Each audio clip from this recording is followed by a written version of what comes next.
What's up, everybody? Welcome back to the Next Win podcast with your host, Aunt Ma, co-host Justin Vaseur, and special guest, Mr. William Wynn, the lender, who is going to give us all his expertise today because what I've been noticing with a lot of the offers I'm putting out for my buyers, rates have jumped up like crazy. Yeah. And I'm saying like the highest it's ever been in maybe more than 10 years. Yeah, Right? that's true. Just the other week, my clients were, trying to get a home, and they were locked in at 7.5%. Yeah. Crazy. Yeah. I think it did a little dip since then. Yeah, it has come back down a little bit. What is it at today? I think still like about 7. 7%. Mhm. So just last week, 7.5. Are we ever going to reach 8%? I wish I had a crystal ball, but You think you'll get to 8%? I don't think. I mean, that's what I said about 7%. Yeah, I didn't think it was going to get to 7%, really. And now we're just like, oh, crap. Yeah. Now people are like, is it going to get to 10%? I don't think 10%. Maybe 8, but there's still a lot of things that can happen. So out of 100%, what's the chances it can reach 8? I would say 50. 50% chance? No, I would say 77%. Yeah, that's a pretty good 70%? probability. Yeah, 70. I'm thinking around the same too. Yeah. Like it's a high probability that it's going to get to 8% soon. So what do you do at that point? Do you still tell people to buy? Mm-hmm. I mean, it really depends on everyone's financial situations. Of course. And then So we just plug in a new interest rate, and then we'll give them the numbers and this is what it is now. If you bought today, how do you feel about it? And Well, here's a good thing. you're like, sorry, you can only afford a. It goes down. It does go. For some people it does go down, but some people we leave enough space that doesn't do too much. When it becomes not affordable like this is when the government comes out with new programs to help people. Yeah. There's always new programs popping out of nowhere. So I think if it does reach 8%, something will happen to assist everybody, But they are talking about right now that inflation really hasn't stopped. And so what we're supposed to see, what we thought was going to be a very hot summer, is going to be called a cool down summer, to where we don't think it's going to be hot. But I think it's to specific areas. Places in Los Angeles right now is still very, very hot. It's very hot. Right? So right now, the rates are 7.5% or 7%, and people are buying like hotcakes. Mm-hmm. Like, why are they even doing that? Well, I think we talked about it in the last episode. People that were waiting before when it was 6%. Right. They're like, and now they see there's a whole bunch of other people waiting.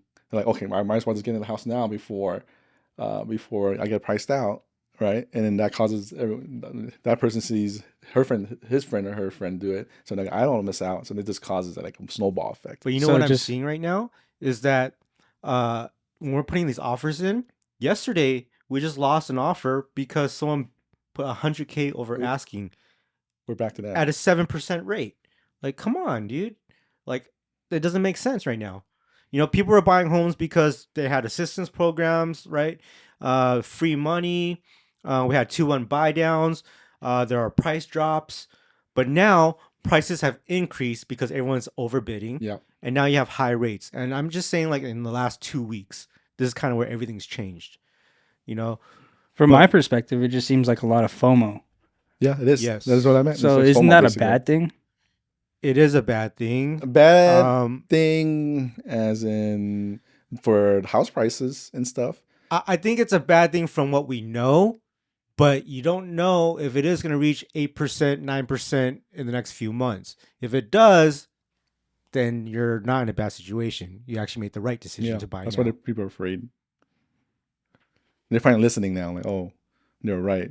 They were hoping the rates drop back down to 4%. They're like, it's going to drop down. It's not going to drop down. I'm sorry. The housing market is not going to crash. It isn't. You see that now.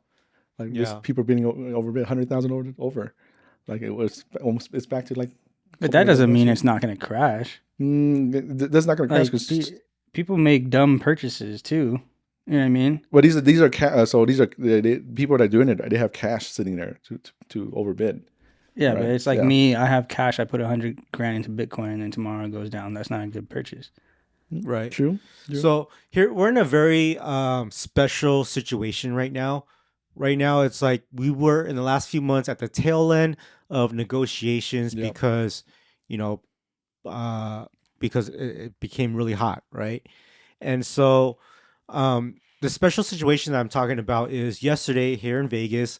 Um, I went with my clients to go look at new builds, and new builds is very special right now. You're kind of in the middle of they had the worst Q1 and Q2 I think of all time because everyone slowed down in buying, right? Especially in Q1. So they weren't selling many homes, but they're still building. And so because of that, they have numbers that they have to meet, right? So they don't care how much they sell the homes for right now. They're still selling 3 to 6 homes a week, but if it was hot, they'd be selling way more, right?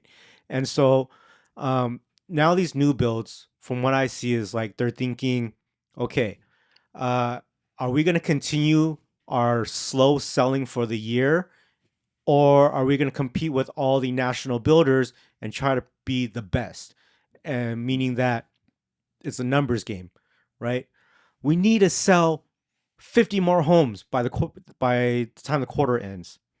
So the reason why I'm thinking that is because yesterday with my clients, we went to go look at a new build. It was $840,000. Okay, and for the first time, I was able to negotiate the price down to 750,000 and still get 20K in incentives for closing costs or a buy down. Now they're still selling homes at over 800,000 just within the week. But because me being the agent that I am, I'm really trying to get the best price for my clients. So when I speak to the salesperson at the new build, they're like, "Yeah, I mean it can happen. Shoot your shot, and I think we can get you under 800K, even though we're selling over 800."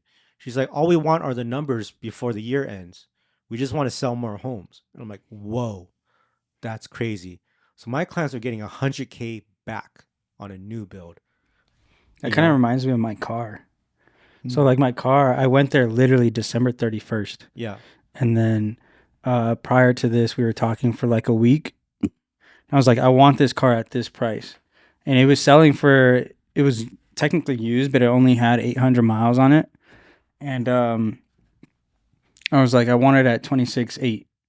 And it was selling for, I think, like 31, almost 32,000. Yeah. And then December 31st, he hit me up. He was like, all right, we'll give it to you at that price. Yeah.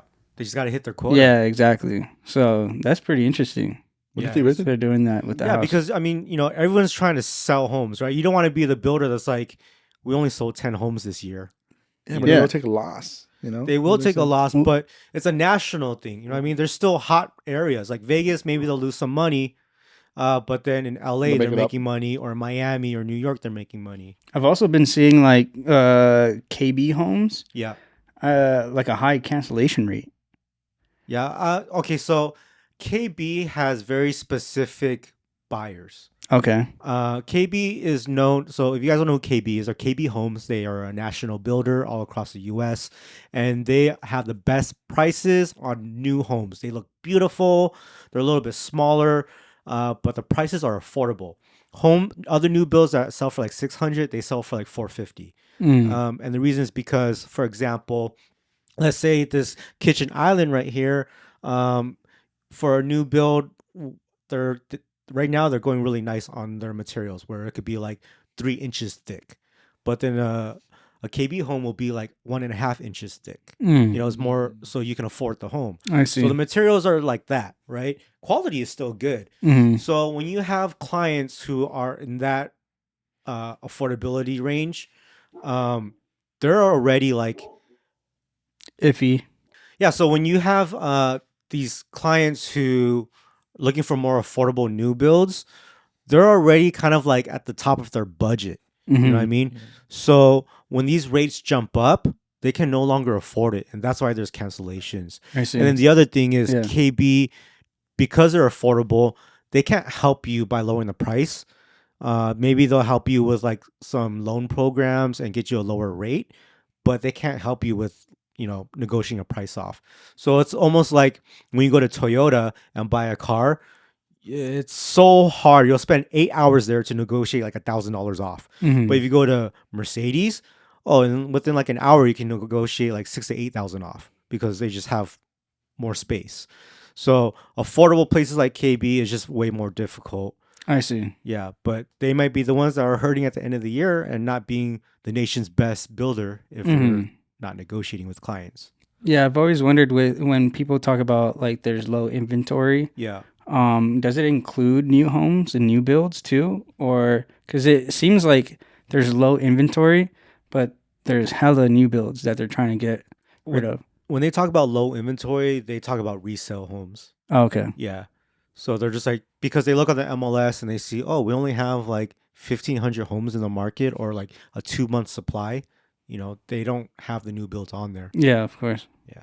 Interesting. How long do you think we're going to be hovering in this 7% range, or what do you think it's going to look like in the summer? We are in the summer. Yeah, we are in the summer, but we're hoping for it to drop. We're supposed to drop a little bit. May? That was the prediction. Right. So it did drop a little bit during May, but we didn't expect it to go back up. But I think because all people, all the reports, the inflation did go down a little bit. Why do you think it shot up? Just a whole bunch of reasons that we couldn't predict, basically. Wait, so you're saying inflation went down? I was reading that inflation is still high. So yeah, we're probably both correct. But people haven't stopped buying. Is that why they're making the rates high? I do see that my credit card monthly payments are a lot higher than before now. My interest. Yeah, because the interest. It's crazy. Because when interest rates go up, basically, it's when the market does well, like the stock market. So I think it is. Yeah. So when the stock market does well, less people buy bonds because mortgage rates are tied to the 10-year Treasury, right? So when the stock market is doing well, everyone's investing in the stock market, not in the Treasury. So basically, that's why the rates go up. That makes sense because Tesla did go up. I sold a bunch of shares. The market's coming back, so and it's looking more normal now. Because before, like during COVID, like during the past couple of years, even when the market's down, rates are still going up. Right? It's usually the opposite. Usually, the stock market is doing well, then the rates are going up. If the stock market's goes down, then the rates go down. Basically. So we want the stock market to crash a little bit more for people to afford homes. Yeah, basically. Is that what we want? So we need Elon Musk to tweet about stocks. Remember when he was tweeting about Dogecoin on Twitter, and then it would start like to the moon. Yeah. Right? Yeah. GameStop. So what does that mean for the future? Like, how do I want to word it? Are prices of a normal home just going to continue to go up? Yeah, historically, home prices always going to continue to go up, right? Like houses when our parents bought them, like 100,000 or even like less than that, or 200,000. Like Irvine, I think Irvine was like 200,000. Now it's like 1 million something. But from like 2019 till now, houses have doubled in most cases. That's not normal. That's not normal. I wouldn't say doubled. Yeah, not double, but really, but pretty high. Pretty high. Yeah, it's pretty high. Some of them corrected already. Has been corrected past. Everything that I see has been double. Like a $300,000 home is now a $600,000 home. Yeah, in Vegas he's correct. Okay, but in LA, no, it went up by maybe like 25%, something like that. Yeah, so it's come back down, but now it looks like it's going to head back up again because all these people are trying to buy and there's no inventory. So, what I don't understand is how are they going to stop this from people buying, from prices going up, from rates going up? Recession. Okay, I think there's something else that we can do here. So I think the appraisers, right? When people put an offer on a home, the appraiser has to come out, and then most of the time it appraises for the value that people offer at, right? And so that's why values keep going up as well. Yeah. But what I think is if appraisers stop doing that, it will bring the prices back down. You know what I mean? It will control it, but they're not controlling it. They're just like, yeah, okay, it's worth 800,000. It's like, dude, but like a year ago, it's worth 700, even in a bad market. Yeah. Yeah, I guess that's what I was asking. Like, what does the future look like then? Like, if you guys are saying there's not going to be a crash, whatever, what does that even look like 5 years from now?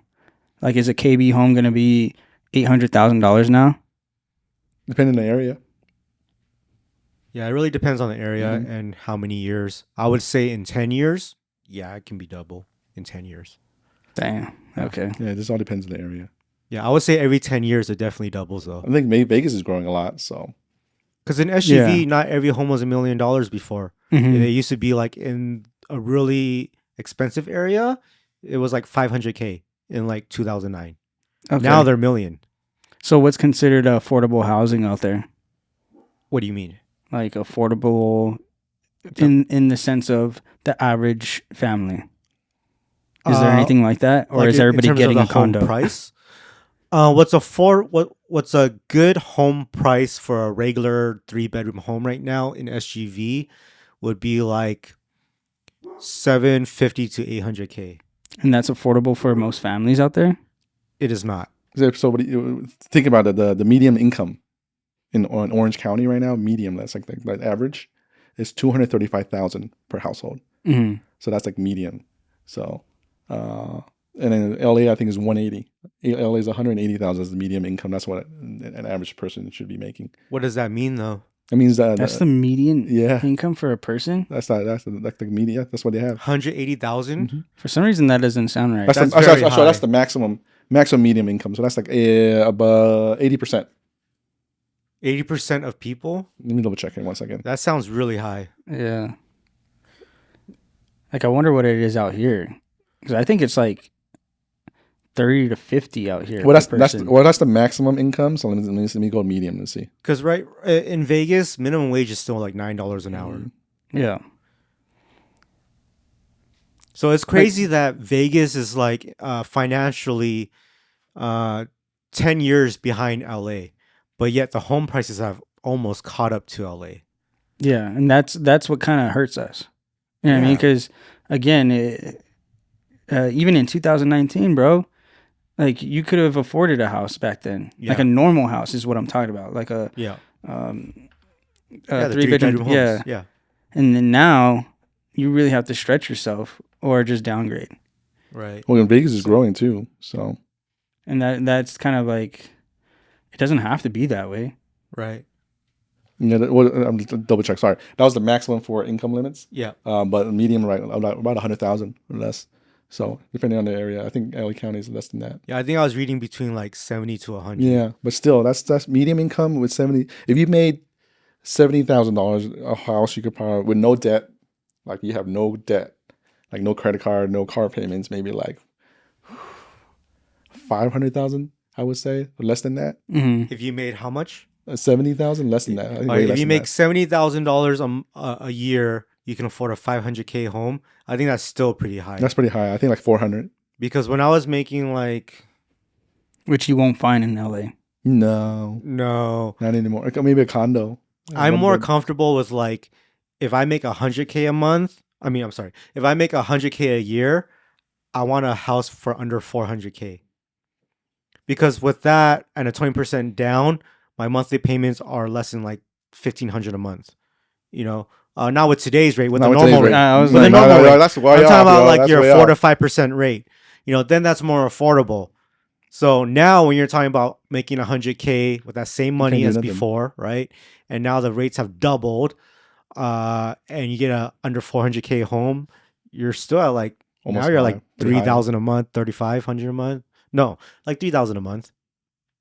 About almost 4. Yeah. Well, almost 5. It's probably, yeah. It's Well, 5 is That's more crazy. like 600K home. yeah, about. I'm thinking. So paint me a realistic picture of what you see happening in the next 5 years then. 'Cause I think- if that's the current situation, I think a recession will happen, and people will lose jobs, and that will help, in my opinion, of course, and that will help interest rate fall and help with the market a little bit. But there's a lot of variables that I Yeah. cannot. Yeah, It's I see. crazy.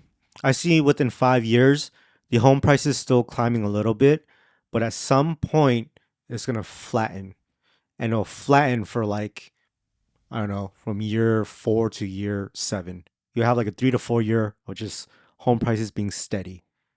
And I think But rates dropping. with rates dropping, yeah, because of That's recession when or to things buy. happening around the world. But we can't. Well, as I said, it's our But opinion. It's not a crystal ball. We had a crystal ball, we'd be rich right now. but what is that number is going to get to before it flattens? Yeah. You know Yeah. what I mean? Like, I'm not saying decrease. I'm just saying flattens out and things stop going crazy. Junbi matcha serves high quality matcha straight from the farms in Japan. The matcha leaves are hand picked by farmers to create the purest form of matcha straight to your cup. They currently have 5 locations around the US, 2 of them being in the LA area, which is Roland Heights and Westwood, one in Princeton, New Jersey, one in Dallas, Texas, and their newest location on the Waikiki Beach in Honolulu, Hawaii. If you don't have a Junbi near you, you can always purchase their matcha tins or pre-made packs. The most popular are the blueberry matcha and the vanilla matcha. You can just mix it with water and you'll have the same great tasting Junbi teas at the comfort of your own home. Is it better to buy a home when home prices drop or when rates drop? Because right now, people are buying a lot of homes and we have home prices that dropped, but the rates are high. What is better, Mr. Lender? When the house prices are low. Okay. Because you cannot change the house price. But the loan, even though it's a 30-year loan, you can always refinance that. And that payment, you will always save money every time you refinance. So, but you can't change the price you bought it at. Okay. So you're saying because today the rate is 7% and prices are cheaper than 2021, you're saying that it's If you could afford it, buy it. Yeah, right. Just stick it through for the next 2 years, Or a year. You never know. right? So he's saying that everybody sacrifice this next year with these high monthly payments and buy your home with the prices low, Yep. right? But then there's people like Justin who's trying to buy a home right now, and to him it's unaffordable because the monthly payments are high, right? Kind of. It's not unaffordable. It's just more of, I'm not getting the house that I want. I see If that. that makes sense. But Yeah, but in this is everybody right now. Everyone's Yeah. crying because they can't get the house the they dream want. house, because No, it's not even a dream house. or like the house you want. It's more so like the 3-bedroom, 2-bath kind of situation where. But it's do like you the- need the 3-bedroom, 2 baths right now? You know, this is always going to be the case. Yeah. You can always find it in a different area. The value of your area is always going to go up that you've been looking at for the last 5-10 years. But if you go over to the east side or the north side, you can afford that home that you want. It's just not going to be in the area that you wanted. Right. And the same thing happens in LA. I always wanted a house in Arcadia, but I can't afford that. So I got to move to West Covina. And now that West Covina is expensive, I got to move to Fontana. Now that Fontana's going up, I got to move to Riverside. You kind of get the picture? Yeah. It's like that's constant over your lifetime. Mm-hmm. So, you know, I think once people can digest that, then they will understand, like, okay, you know, the other thing is people start to realize, okay, if we move to an area further away from what we thought and it's cheaper now, well, eventually that's going to get packed too and the prices will go up. So now they're like, okay, sure, let's buy it while it's low here, you know? Mm-hmm.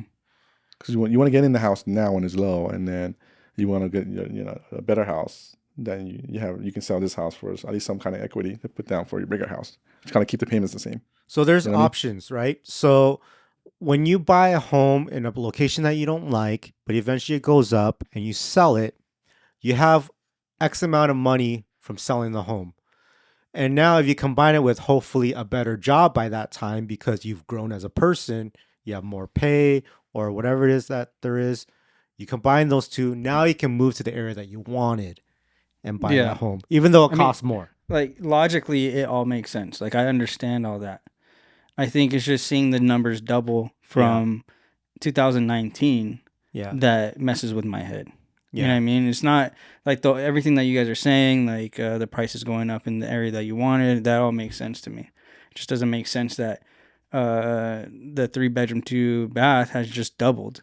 Yeah. in the last 3 years. So like in 2021, the home prices skyrocketed to an imaginable number that no one ever thought it would be. Yeah. Right. The most in just ever. Yep. And in 2022, prices all dropped. Right. And no one bought. No one bought anything in 2022. Right. And prices dropped. Now the prices have gone up since 2022. Yeah. Not 2021 levels, but it has gone up. It's starting to. I mean, And it's speeding people up. are buying.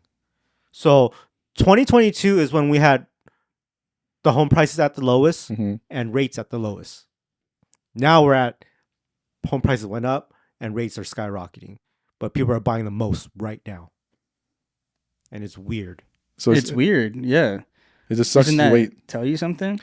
I think what people are thinking these first time home buyers is mainly the people that are moving, or it's people buying vacation homes. They're like, okay, I've waited for a year and it hasn't stopped.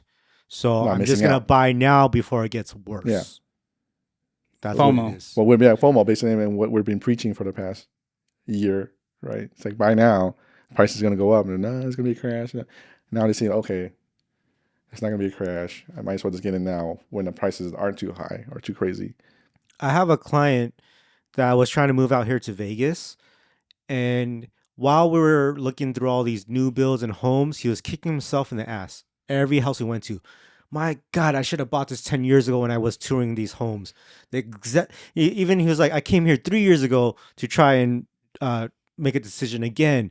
And this same build that I'm looking at from 3 years ago, the prices jumped up by 2 times.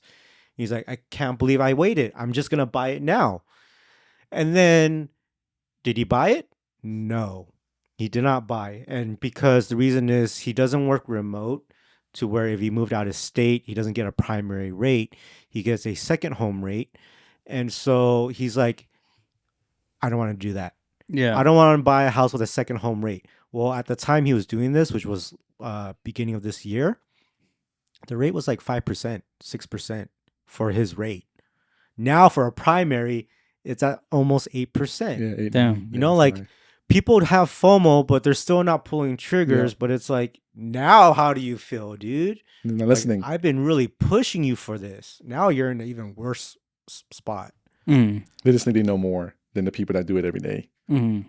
Yeah, it's just hard, man. Like, I really sympathize for everyone who's trying to buy a home right now. Even for myself, I want to sell this home and make some money and buy a different home.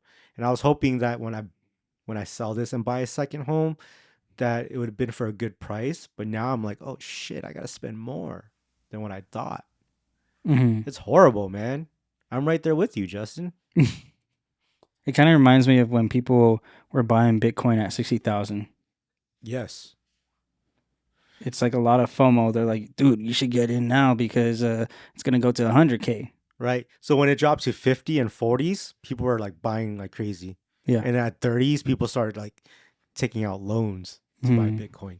And now we've been in the 20Ks for like a year. Mm-hmm. It's different though. Crypto and real estate different. I'm just saying. It is, but the feelings. The feelings. is the yeah. same. So that's why it's what I used to talk about to clients when I was doing investment banking was you have to take the feeling out of the decision making.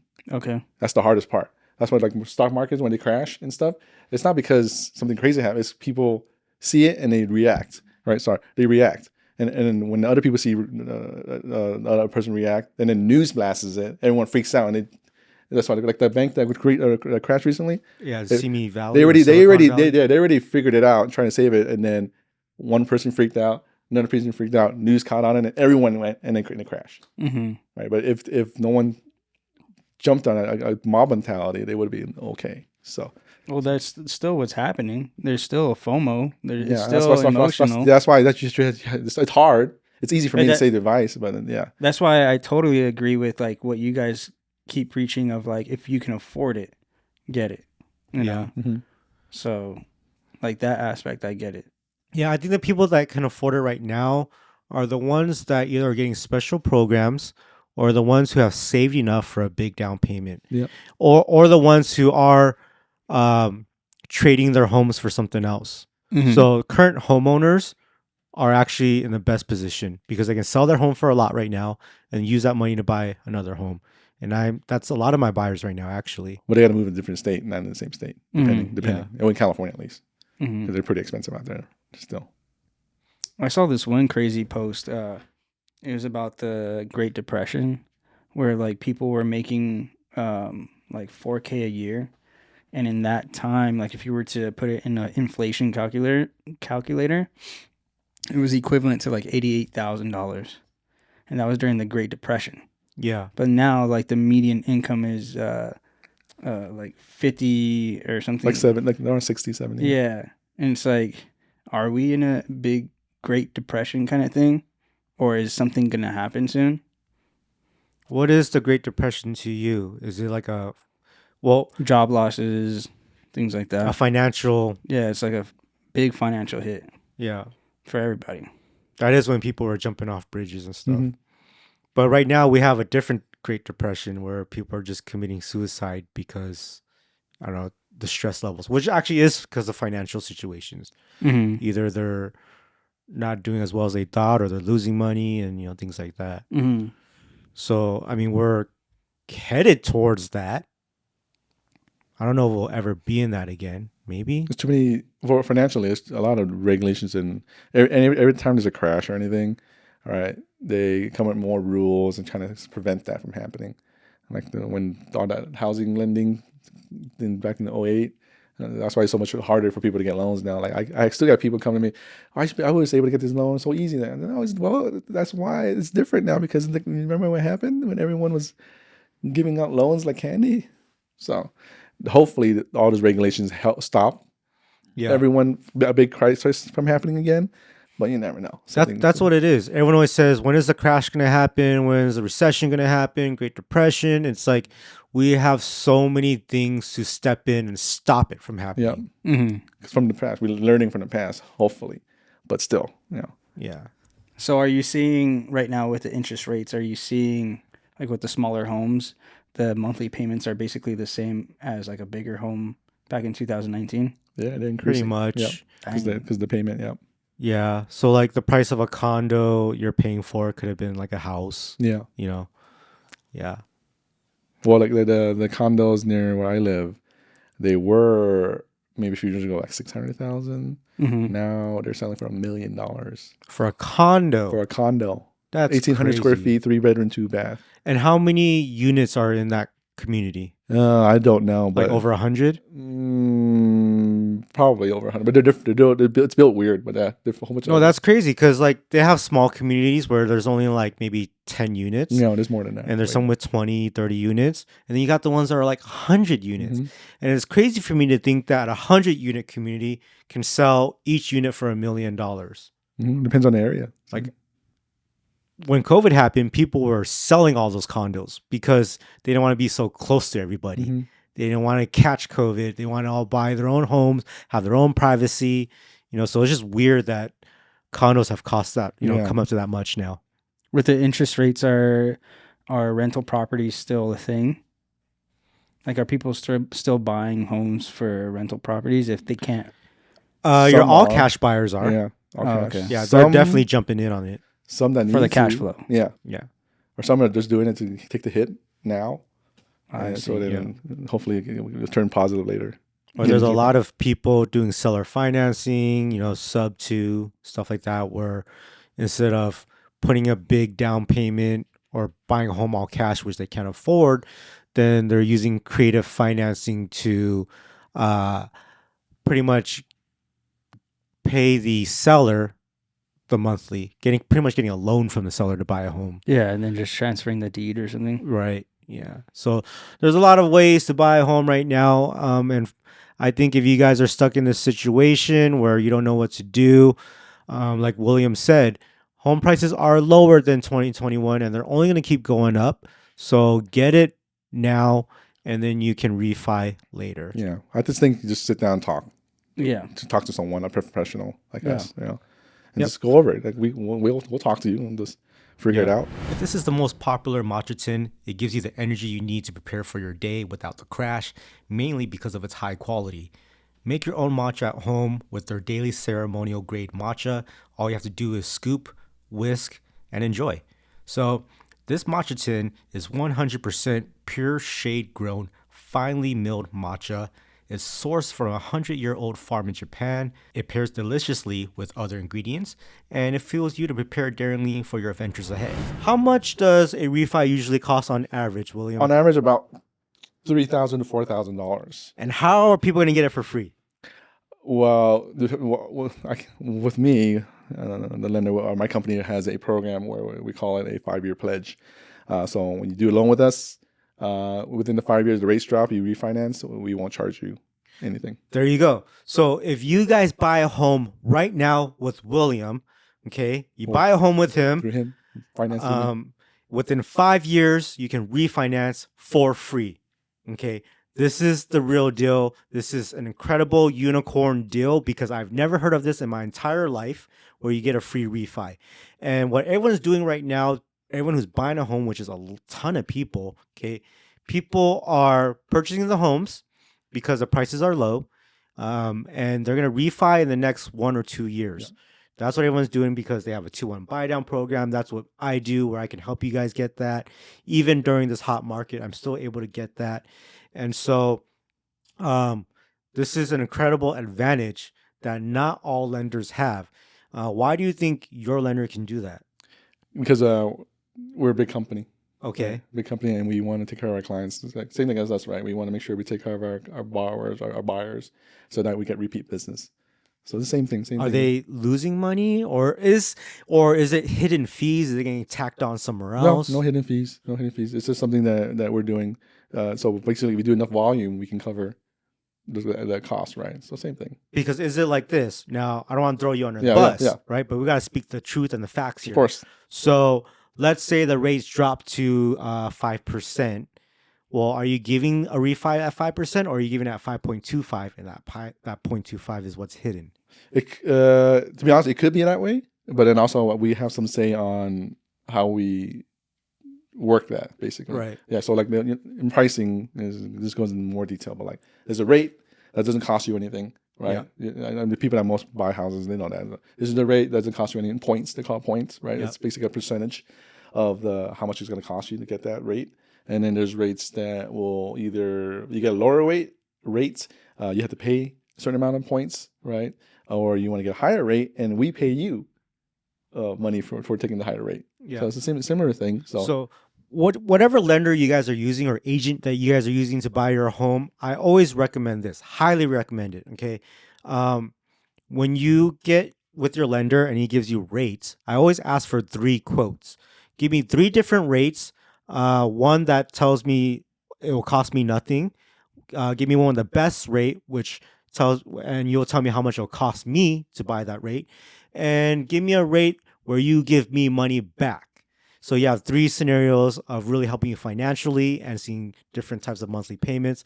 So I really highly recommend that when you guys are dealing with other lenders. That's something I automatically do with all my clients. Yeah, it's always good to look at your options, right? Sometimes it makes more sense to pay, depending on the loan, how much that loan is, right?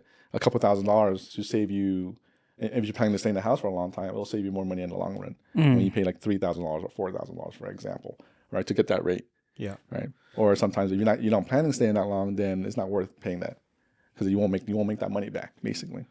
So Justin, as being a home shopper right now, what do you think about this free refi thing? Do you think that's just crazy, or they're like hiding something?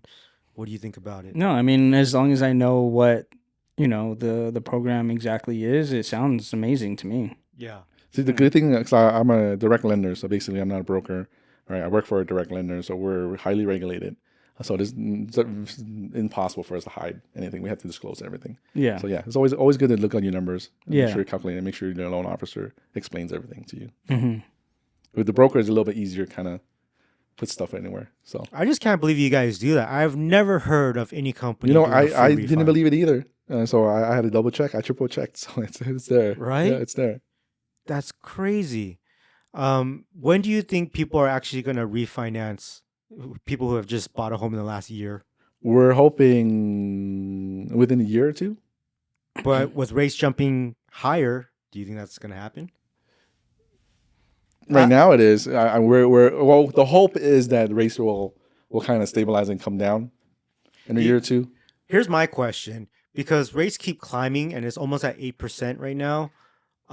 When it falls, is it a roller coaster of falling, or is it just like phew, goes all the way straight down to 5%, It's like from 8 to 5? It'll be gradual. It has to be It gradual. has to be gradual. Why can't it Unless just- something crazy happens, like we do World War III and like recession all at the same time, and Well, I mean, even when COVID happened and all that stuff, end of the world, where we thought it was end of the world, we were in like the 4%, 3.75, no 4%. COVID helped right? a lot. Yeah. And I'm talking about pre-COVID, Oh, yeah, like a pre-COVID, year or yeah. two before Yeah, COVID, yeah. where the 3.75 to 4%, and then when COVID hit, it it went down to 2.5, Yep. right? 2.25. That's not drastic. That's only a 1% difference, maybe 2%. Yeah. See, But I'm talking about like 3 to 4% at difference once, now. yeah, no. Never, It'll be huh? gradual. It'll be gradual, So- or yeah, it'll be gradual. So I think the crystal ball is changing a little bit. It's not 1 or 2 years. Maybe it's 2 to 3 years. It could now. be. But No one has the answer. I think you guys have the answer with your company. If you're saying free refi within 5 years, we know that within 5 years it'll get better. It's just like a hedge, right? Yeah. Same thing. When you're a big enough company, you can kind of hedge against it, right? Like, okay, we're gonna take a Yeah. leap of faith, right?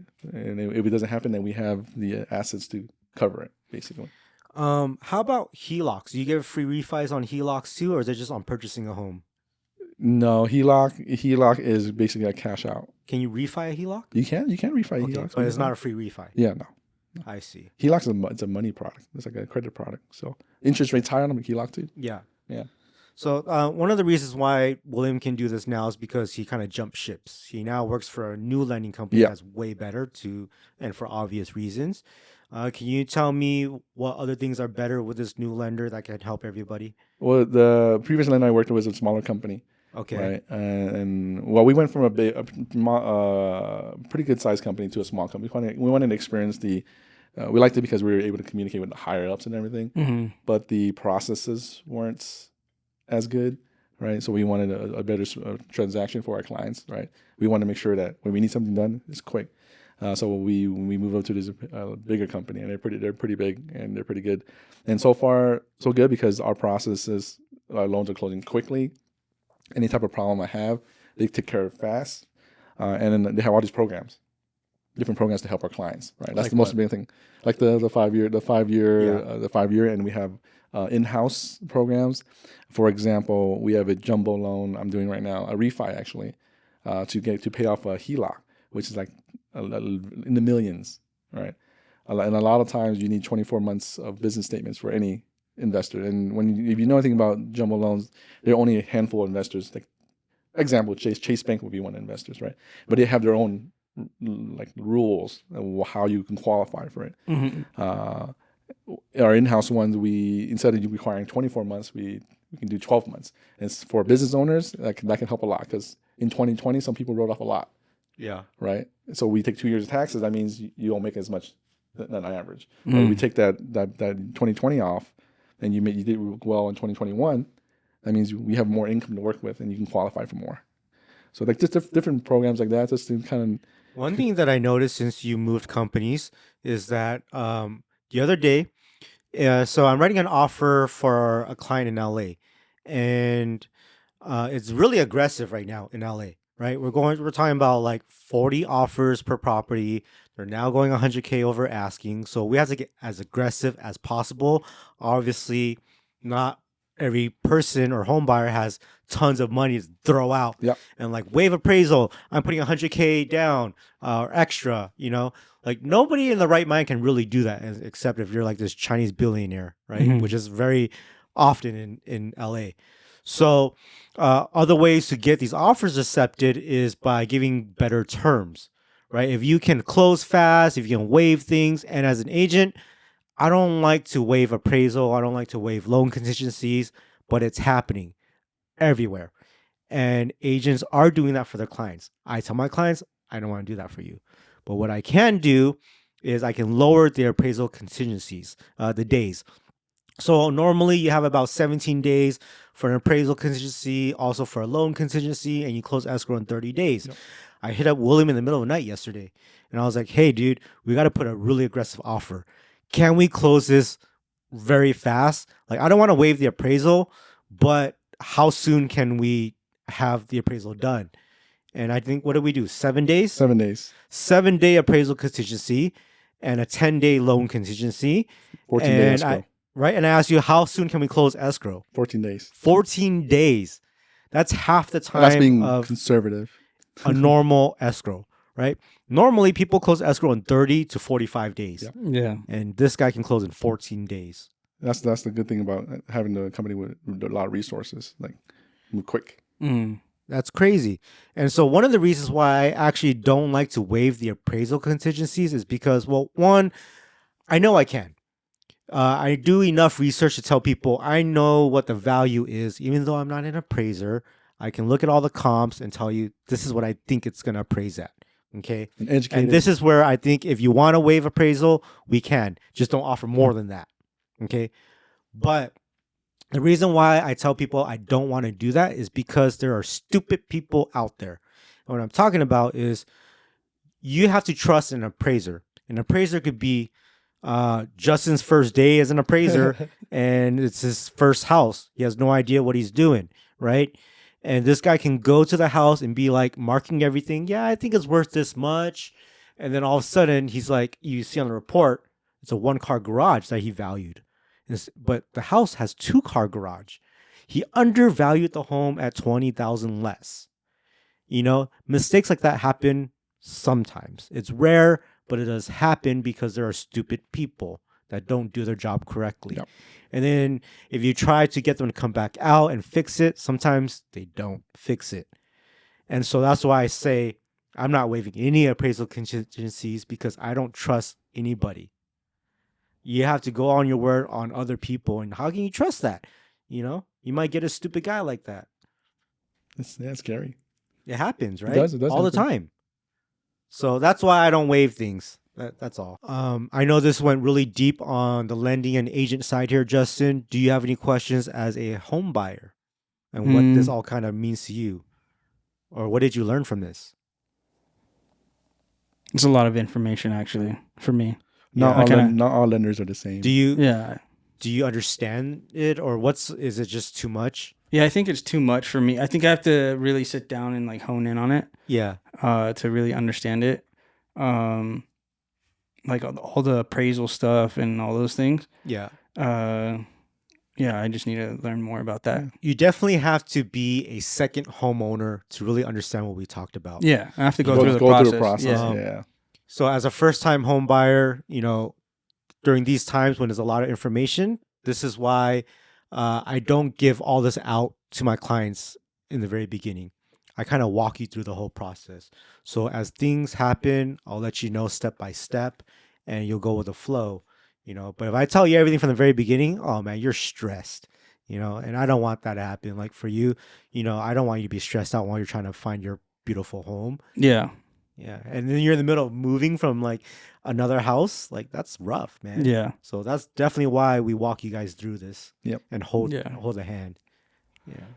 Is there anything kind of like offer up where you just go on there and be like, "Yo, bro, I'll buy it for $100,000." That's what bidding is. That's what submitting an offer Yeah. is. Yeah? Bidding offer. Okay. That's basically it. And but it's not like you don't have to go through all these like weird things. There's- You just give the guy the money and then that's it. Boom. Oh, like, No, like, you mean like You sell by owner type of thing? there's something weird that just happened a month ago when I went with a client. So we went to this house and they said that what you do is if you like this house and you want to submit an offer, go on our website and you're gonna bid. You're gonna bid on this home. The starting bid is $400,000, and you can see everybody who's bidding. Obviously, their names are crossed out, but you'll see every single bid because they're talking about transparency. And if you want to overbid and beat this person, you have the opportunity to do so. When I heard that, to me, it's kind of unfair. But you know, Because like, what if they're bidding for themselves? Exactly. It's like eBay. Yeah. Yeah. Yeah. So let's say for eBay, if it's your own listing, what do? You sometimes, if I'm selling this Pokemon card, I'm gonna put it up a couple or hundred tell your bucks. homie to do it. You know? Or you tell your friends to do it, which I've done Yeah. a few times. Right? I told my homie bid on this for me, and so it brings it up, and I think it's stupid. I've never heard of that before. And so here's the craziest thing: they said if you win that bid on their website, now you're gonna submit an offer formally and write down the offer and do all that stuff. And I'm like, what? That's weird. This is the matcha whisk. It's electric. It's very convenient to use. The electric matcha whisk is a fun, easy way to make matcha in a flash when you don't have the time or the space to break out your entire set. So you can still enjoy smooth, frothy matcha in just seconds, no matter where you are. So this is the bamboo matcha whisk. It's the most traditional way to make your matcha every morning. It'll help elevate it. It's a ritual that they used to do, and this is a 100-prong traditional bamboo matcha whisk. And it's foldable, so you can take it on the go. Very easy to use. I actually love using this. It just makes the whole experience that much better. And then this ladle is the way I use to actually get the serving size for the matcha. I get the right amount by using this ladle, put it into the bowl, and I start whisking away. And just like that, by adding some water, it's ready to drink. So visit one of the locations near you so you can get some matcha, try it out. And if you guys aren't near any of the locations, go to junbishop.com. You can use our promo code WINNING to get 10% off anything on the website. I think this is a great way for you guys to really try this instead of using anything else for caffeine, such as sodas, coffees, pre-workouts. This is very clean. I do this myself and I love it. How do we fix the housing shortage? There is a crazy housing shortage right Yeah. now. So the reason why prices are so high and people are outbidding, and you're saying, in the last episode's FOMO, is because there's not enough homes on the market. The Mhm. inventory is so low. And I see it because when I'm with my buyers and they're like, hey, I want to buy a home in SGV for $500K. And I'm like, no, it's not possible. Even if you had the right amount of money, there's like one home in Monterey Park, one home in Pasadena. You know what I mean? And it's so hard. And when you have like, I don't know, 1,000 people looking at that same home, it gets crazy. You'll see on Zillow too, right? A home just went up on the market for one day, 4,000 views. That's crazy. 1,000 saves. How about for Vegas? Vegas also has a home shortage. I'm helping a client right now who's looking for a specific home. They want mountain views, city views. They want a modern pool, a modern home. And typically you can find that here in Vegas for a certain price range, but they're not popping up, maybe one every 3 weeks. And then if you're not on it, it's gone. Usually you'll have about 5 homes to choose from that you love, right? Right now, everyone who's looking for a home, they're like, I'll make this work, I'll make that work, and I'll make that work.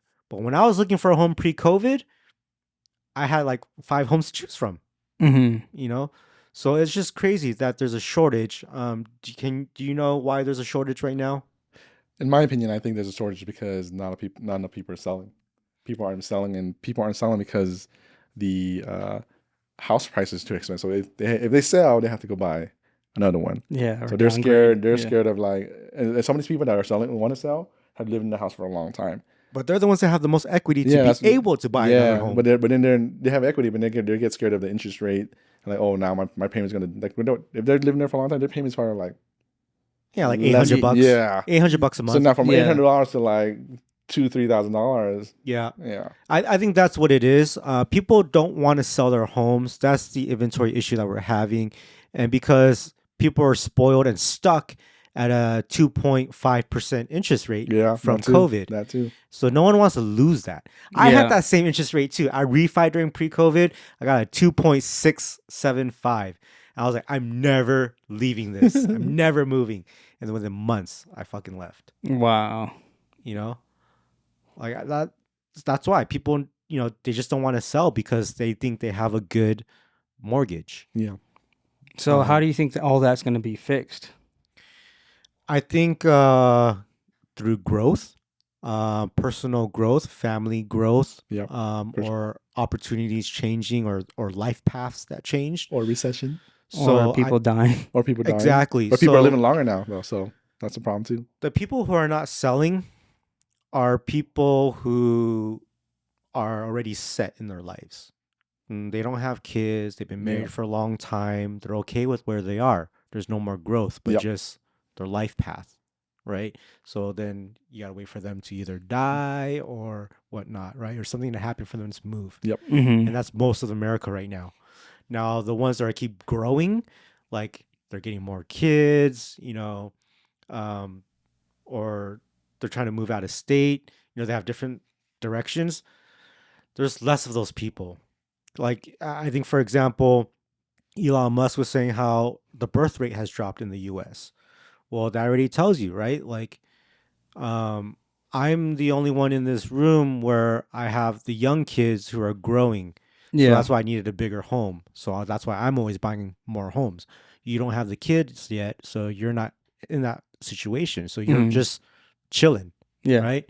Then you got this guy who's got his kids are a little bit older, and he's also chilling. Like he's got kids where they're gonna stay in that area for till they graduate high school. Yeah. Yeah. You know what I mean? So they're good. So there's only a specific amount of people or demographic that's really buying homes and selling homes. Mm. You know? Do you think the inventory is going to come from new builds too? Like if they kind of stay stagnant, but they keep building? I would say a lot of my clients right now are all new builds. I have 3 in escrow for a new build, and I have like maybe a few other who are just looking for resale homes. Mm. But everyone that hits me up is always about a new build. Interesting.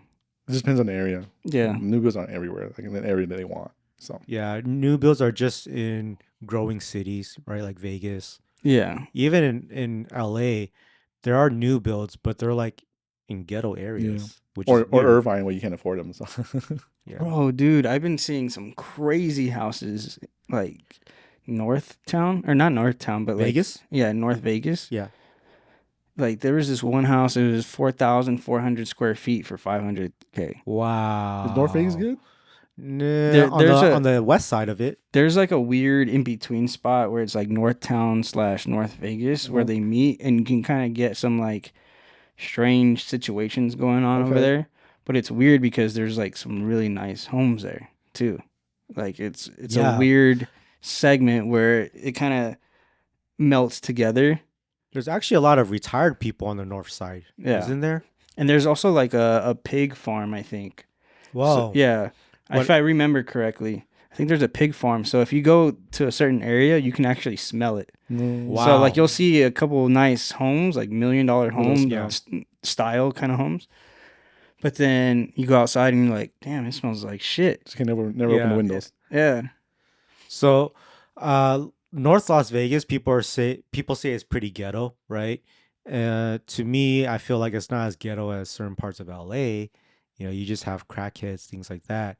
But what I do like about North Las Vegas is they got this birria taco trucks. A lot of taco trucks up there. Mm-hmm. Well, the ghetto it has to have taco trucks. Huh?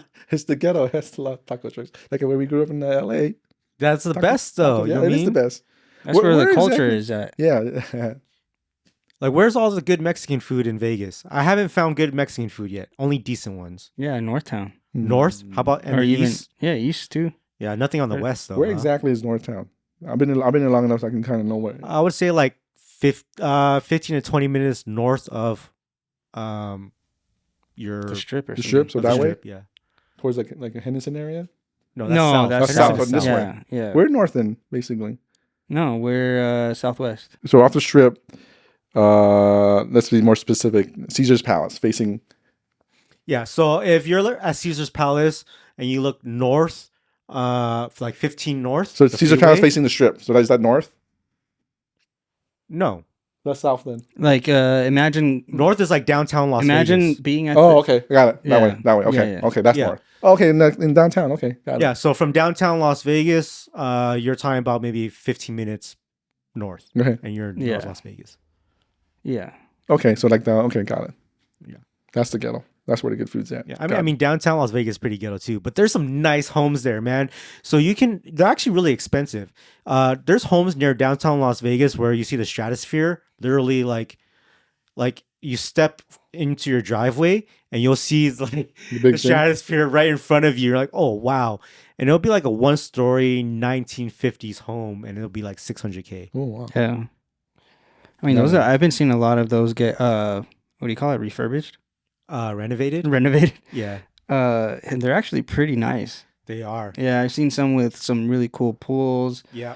and they still they probably bought them for hella cheap, Yep. but yeah, they're around like 400, 500K. I would say the Vegas homes that are old here are really unique. Yeah. Oh yeah, Because, for sure. back then Vegas was so special. Yeah. People try to do special things to their house, and you had old celebrities, and they're just like some of the coolest stuff I've ever seen. Yeah, Like pretty retro style kind of thing, right? Yeah, like you go in there, and you're like, oh, this is a Vegas, Vegas home. house, Yeah, yeah. Yeah, it's got the vibe. Like a pit where the couch is at. Yeah. They have like it's what is it called? Where What do the you call elevation those? goes down. Yeah, then into there's the like a living house, room. yeah. There's one. I think it's selling for over $1 million, but it's like a bunker. Ooh. Like What? the house is underneath the ground. Ooh. In Vegas. Yeah, in Vegas.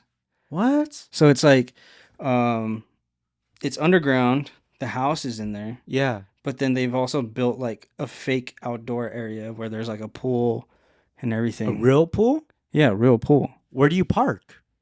I don't know. Upstairs. Yeah, I don't know On the what. ground level? Just Yeah. next to the pool? Yeah, next to the pool. On the Like, I don't know where's what the house at? yeah, I don't know what the above ground looks like. But Is it for sale? We should check it out. yeah, it's like Yeah. yeah, We should all go. All three it's of us. pretty weird. I just saw on I was looking through Facebook and I follow like, the news channels from LA still. And I saw one house in Alhambra and there's a bridge Yeah. and the house is it underneath the bridge? Underneath, like on the side, on the bridge, on the side, like built into the bridge. Right? Like it's like a freeway pass, not even a bridge, like a path, It pretty much looks like a homeless person is living there Yes. and built this place. It was a Yeah. But house. it's an actual house in Alhambra. Like, and they had an open house too. Yeah, That's it's crazy. like 600,000 or something. Right? It's crazy, dude. It's like, it looks like a homeless person lives there. Like you have to walk. It's like the street, and you walk down. It's all cement, and it's a house, like on the wall. 600,000. Yeah. Yep. Crazy, right? Yeah, that's how super did they crazy. build that? Was that legal? It's I mean, it's gotta for sale. be legal It's if they're for selling sale. it. Yeah.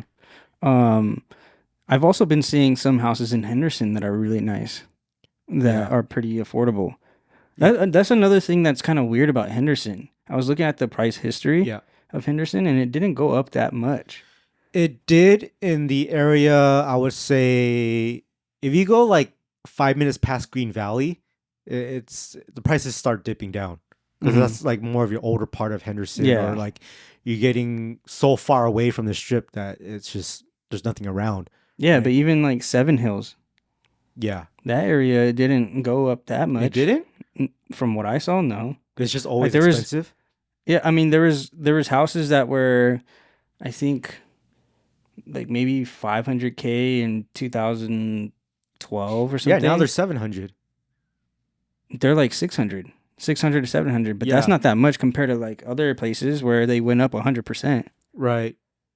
Yeah, I Yeah, think I mean- maybe because it was just already expensive there. Yeah, because I saw some houses where it was like 3,000 square feet, nice backyard and everything, and it Yeah. was like 500 G's, 600 G's. I was like, Wow. damn, you get a nice piece of land, nice backyard, Yeah. and it's a nice house. I love those homes in Henderson, the Seven Hills area, Yeah. McDonald's Ranch area. Yeah. Oh my God. You're living next to like mansions. Yeah. Mm-hmm. And it's a good school district in that area. Is it? Mm-hmm. Yeah, my cousin's family lives out there. Really? Yeah, I have like really good memories over there of Yeah. like skateboarding down the hills. They, I just went to an open house and I was shuttled to the open house. And the lady driving the bus, she was like, I don't know, she looked like she was 60 something. She was really old. And she said that as a kid, they used a dirt bike in all these mountains, Yeah. which is now McDonald's Ranch, Yep. $14 million home, Wow. $20 million Yep. homes. And it's just crazy. She's like, yeah, it used to be dirt, Yep. you know? That's how it was by my parents' house in Centennial Hills. Yeah. That was all dirt. We would take our dirt bike and go around. We would play paintball in like the Yeah. trenches. There's like these dirt trenches, and we Yeah. would play paintball in there. And then now there's homes. There's even a gun range out there too in that Oh, area. Wow. I was like, dang, they're really growing out here. Yeah, we're so close to the mountains here that every day when I go out, I'm just like, I want to buy a dirt bike and just go from my garage up into the mountains. And Dude, just if you buy a ride. dirt bike, I'll be over here every day. I didn't know there Let's was do mountains here until you moved there. Yeah, we can get a dirt bike for like $3,000. Yeah. A good one. Yeah, it's crazy. I follow you guys in my truck. No, I'll be Why, on you that don't want a dirt dirt bike. bike? I don't You can get a used one for $1,000. Dude, I'm telling you, I if have you to get a park it- dirt I have bike, to I'll park be it, I have out to leave it here here. almost every day. I would love to. Where can we go? Like around here? Like this Just is in the trails? mountains. Yeah, in Hey. the mountains. All There's right. like little trails and stuff. Where it says private property, don't trespass. That's where Let's we go can down. go. Okay, got it. Yep. That's where we go. Okay, so we were talking about this low. I'm gonna bring this back a little bit because Yeah, we kind of yeah. got off topic. We were talking about how there's an inventory shortage, right, and why people aren't selling.